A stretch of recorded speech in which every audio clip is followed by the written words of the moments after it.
The Hoard of the Wizard Beast by R.H. Barlow and H.P. Lovecraft.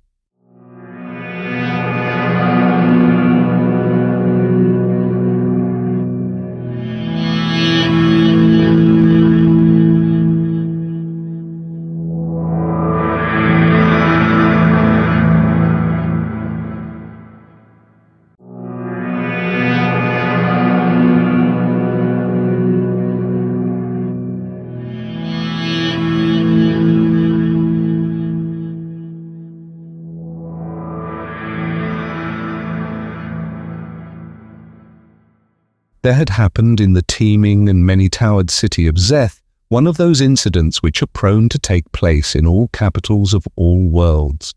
Nor, simply because Zeth lies on a planet of strange beasts and stranger vegetation, did this incident differ greatly from what might have occurred in London or Paris or any of the great governing towns we know. Through the cleverly concealed dishonesty of an aged but shrewd official, the treasury was exhausted. No shining fulder as of old lay stacked about the strong room, and over empty coffers the sardonic spider wove webs of mocking design. When at last the Githath Yalden entered that obscure vault and discovered the thefts, there were left only some phlegmatic rats which peered sharply at him as at an alien intruder. There had been no accounting since Kishan the old keeper had died many moon turns before, and great was Yalden's dismay to find this emptiness instead of the expected wealth. The indifference of the small creatures in the cracks between the flagstones could not spread itself to him. This was a very grave matter, and would have to be met in a very prompt and serious way. Clearly there was nothing to do but consult Oorn, and Oorn was a highly portentous being. Oorn, though a creature of extremely doubtful nature, was the virtual ruler of Zeth. It obviously belonged somewhere in the outer abyss, but had blundered into Zeth one night and suffered capture by the Shamith priests.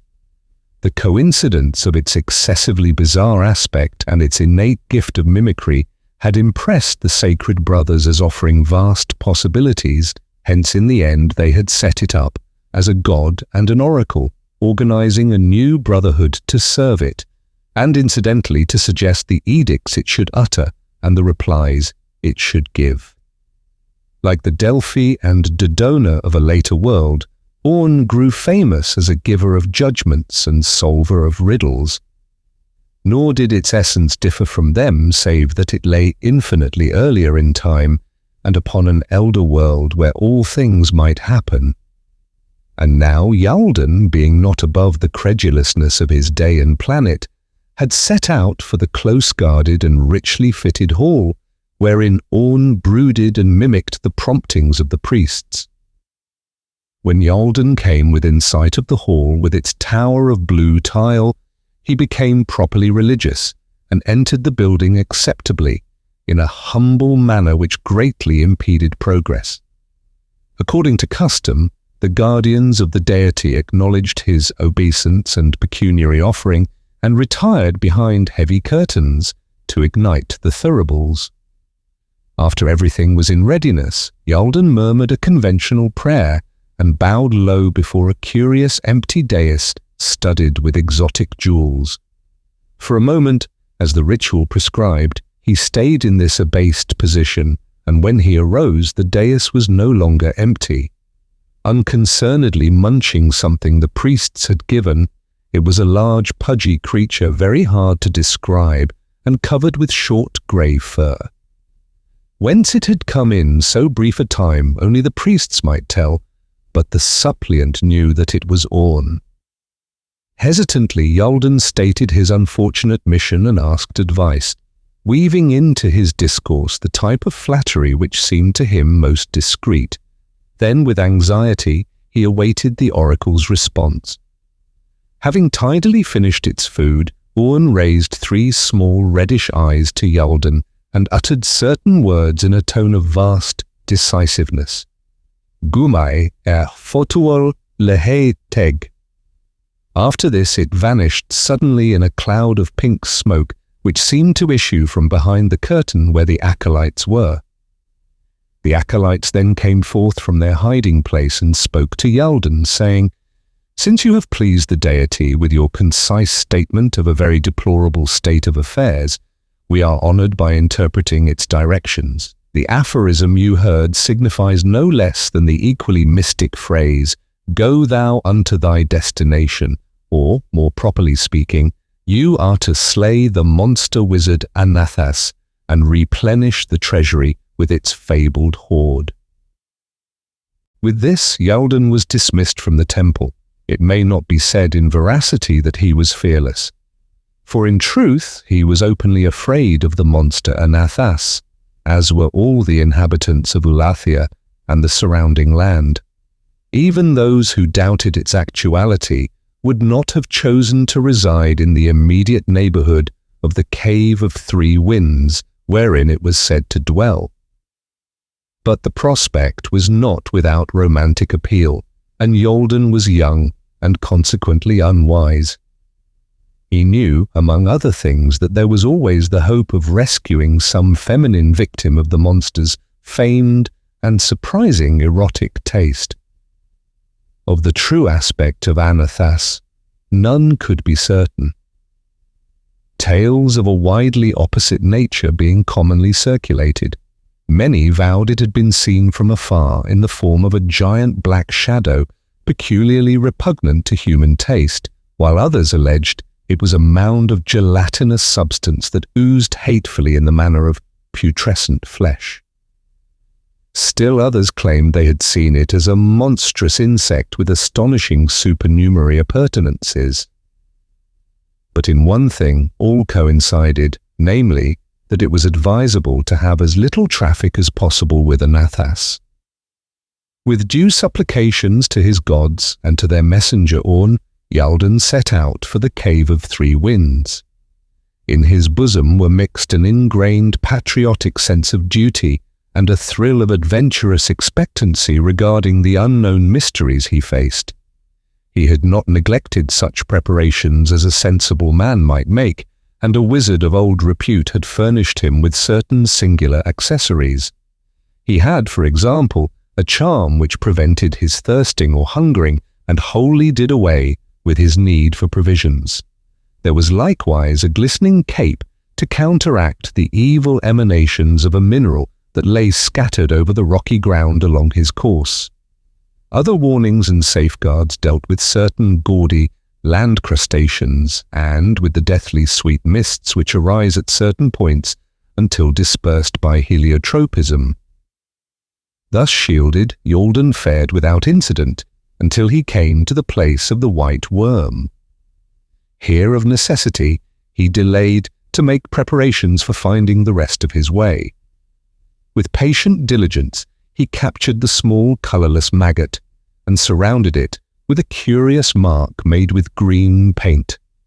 As was prophesied, the Lord of Worms, whose name was Sorol, made promise of certain things in return for its freedom. Then Yalden released it, and it crawled away after directing him on the course he was to follow. The sere and fruitless land through which he now travelled was totally uninhabited.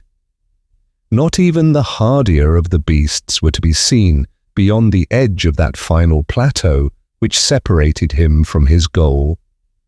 Far off, in a purplish haze, rose the mountains amidst which dwelt Anathas. It lived not solitary, despite the lonely region around, for strange pets resided with it, some the fabled elder monsters, and others unique beings created by its own fearful craft. At the heart of its cave, legend said, Anathas had concealed an enormous hoard of jewels, gold, and other things of fabulous value. Why so potent a wonder-worker should care for such gauds or revel in the counting of money was by no means clear, but many things attested the truth of these tastes. Great numbers of persons of stronger will and wit than Yalden had died in remarkable manners while seeking the hoard of the wizard beast, and their bones were laid in a strange pattern before the mouth of the cave as a warning to others. When after countless vicissitudes Yalden came at last into sight of the Cave of Winds amid the glistening boulders, he knew indeed that report had not lied concerning the isolation of Anathas's lair. The cavern mouth was well concealed, and over everything an ominous quiet lowered. There was no trace of habitation, save of course the ossuary ornamentation in the front yard. With his hand on the sword that had been sanctified by a priest of Oorn, Yalden tremblingly advanced. When he had attained the very opening of the lair, he hesitated no longer, for it was evident that the monster was away. Deeming this the best of all times to prosecute his business, Yalden plunged at once within the cave. The interior was very cramped and exceedingly dirty, but the roof glittered with an innumerable array of small, vari-coloured lights, the source of which was not to be perceived. In the rear yawned another opening, either natural or artificial, and to this black, low-arched burrow Yalden hastened, crawling within it on hands and knees. Before long, a faint blue radiance glowed at the farther end, and presently the searcher emerged into an ampler space. Straightening up, he beheld a most singular change in his surroundings. This second cavern was tall and domed, as if it had been shapen by supernatural powers, and a soft blue and silver light infused the gloom. Anathas, thought Yalden, lived indeed in comfort, for this room was finer than anything in the palace of Zeth, or even in the temple of Oorn, upon which had been lavished unthinkable wealth and beauty. Yalden stood agape, but not for long, since he desired most of all to seek the object of his quest and depart before Anathas should return from wherever it might be. For Yalden did not wish to encounter the monster sorcerer of which so many tales were told. Leaving therefore this second cave by a narrow cleft which he saw, the seeker followed a devious and unlit way far down through the solid rock of the plateau. This, he felt, would take him to that third and ultimate cavern where his business lay. As he progressed, he glimpsed ahead of him a curious glow, and at last, without warning, the walls receded to reveal a vast, open space, paved solidly with blazing coals above which flapped and shrieked an obscene flock of wyvern-headed birds. Over the fiery surface, green monstrous salamanders slithered, eyeing the intruder with malignant speculation. And on the far side rose the stairs of a metal dais, encrusted with jewels and piled high with precious objects. The hoard of the wizard beast. At sight of this unattainable wealth, Yalden's fervour well-nigh overcame him. And chafing at his futility, he searched the sea of flame for some way of crossing. This, he soon perceived, was not readily to be found. For in all that glowing crypt, there was only a slight crescent of flooring near the entrance which a mortal man might hope to walk on. Desperation, however, possessed him, so that at last he resolved to risk all and try the fiery pavement. Better to die in the quest than to return empty-handed. With teeth set, he started toward the sea of flame, heedless of what might follow. As it was, surprise seared him almost as vehemently as he had expected the flames to do, for with his advance, the glowing floor divided to form a narrow lane of safe, cool earth leading straight to the golden throne. Half dazed and heedless of whatever might underlie such curiously favouring magic, Yalden drew his sword and strode boldly betwixt the walls of flame that rose from the rifted pavement. The heat hurt him not at all, and the wyvern creatures drew back, hissing, and did not molest him. The hoard now glistened close at hand, and Yalden thought of how he would return to Zeth, laden with fabulous spoils and worshipped by throngs as a hero. In his joy he forgot to wonder at Anathas's lax care of its treasures, nor did the very friendly behaviour of the fiery pavement seem in any way remarkable. Even the huge arched opening behind the dais, so oddly invisible from across the cavern, failed to disturb him seriously. Only when he had mounted the broad stair of the dais and stood ankle-deep amid the bizarre golden relics of other ages and other worlds, and the lovely, luminous gems from unknown mines and of unknown natures and meanings, did Yalden begin to realize that anything was wrong.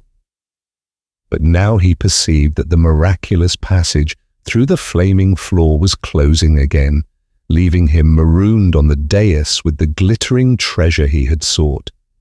And when it had fully closed, and his eyes had circled round vainly for some way of escape, he was hardly reassured by the shapeless, jelly-like shadow which loomed colossal and stinking in the great archway behind the dais.